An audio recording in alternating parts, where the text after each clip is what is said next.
This watch is Seiko's answer to the Rolex Explorer. Now I know that's a little bit of a dramatic statement, but just play along with me for a minute. So I'm a big fan of the old school Seiko 5 range. I've had quite a few of them now in the past. I think I've actually had around 5 or 6 of them now, and I've just bought another. And the reason why is because these are just so bloody cheap. They're like, this one cost me £92.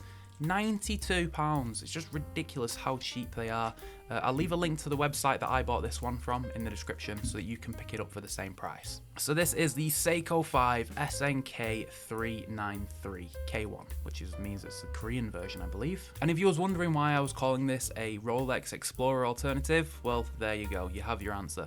Those 12 and 6 numerals really do give this watch Rolex Explorer vibes. Mainly because I think those are like the exact same font that is used on the Rolex Explorer. Now the similarities don't just stop with those numerals. Obviously we've got a black dial as well, which is synonymous with the Rolex Explorer. And although this case shape isn't the same as like an oyster case, it definitely has that sort of vibe about it, you know, all-rounder, go anywhere, do anything.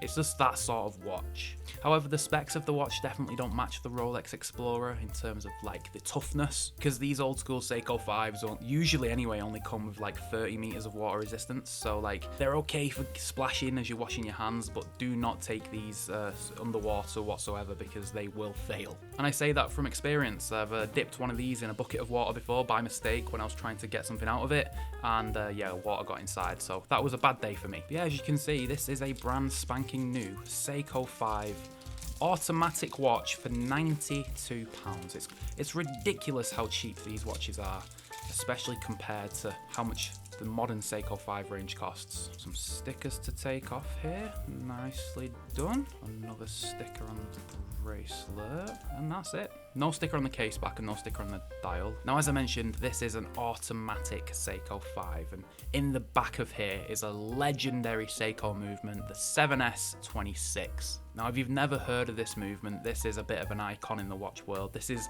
the movement that powered the Seiko SKX, which everybody loves. It's also powered so many of Seiko 5's most popular watches, and this is a movement that is very old now and is a little bit dated, and it doesn't have premium modern features, but it does the job, and collectors love this movement. Some of you newer collectors will be shocked that this movement doesn't have hacking, it doesn't have hand winding, it is sort of bare bones, it's a dinosaur, but it does the job. So when the watch is dead and you want to get it moving so that you can set the time, you have to do this. You have to give it a little shake around, and enthusiasts call that the Seiko shuffle, and that will get a bit of power in that mainspring and get the watch moving. But I picked this watch up because I saw those 12 and 6 numerals and I thought, ooh, that's sort of got Rolex Explorer vibes, that's pretty cool. And then I saw the price of it and I was like, yep, that's pretty cool. And then the case size and automatic, and I was like, I think this is a watch that I need to pick up to make a video on my main channel, Top Tier Ticker, because this is a Seiko that I haven't actually seen reviewed here on YouTube before. I'm sure it has been by somebody because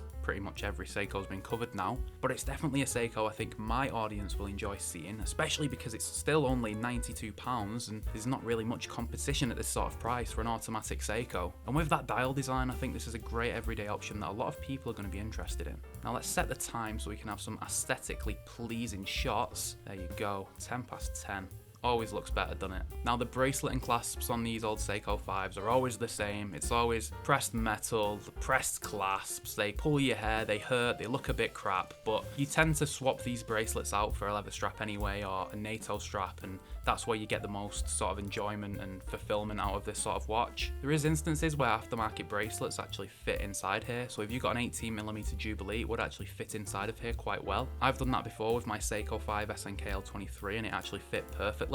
But as I said, a leather strap or a NATO strap just looks amazing on these. What you can do is type in like Rolex Explorer straps and see what people have used on the Rolex Explorer, and it'll probably look really good on this too. But I just think for under £100, so about $120-ish, this watch is offering something pretty special. Very soon it's going to be hard to find these watches because the movement inside of here is discontinued and Seiko is slowly making less and less of these. So once all these movements are gone and all these parts are gone, these watches are gone forever, and Seiko are just going to carry on increasing the prices And these sort of watches will be relics of the past. So if you've never experienced one of these old school Seiko 5s, then I definitely recommend you do that. And if you want to check out this specific model, again, you'll find a link to Creation Watches, which is where I got this one, in the description. But thank you very much for watching. I hope you enjoyed the video. Make sure you like the video and subscribe, and I'll catch you in the next one, guys. Bye for now.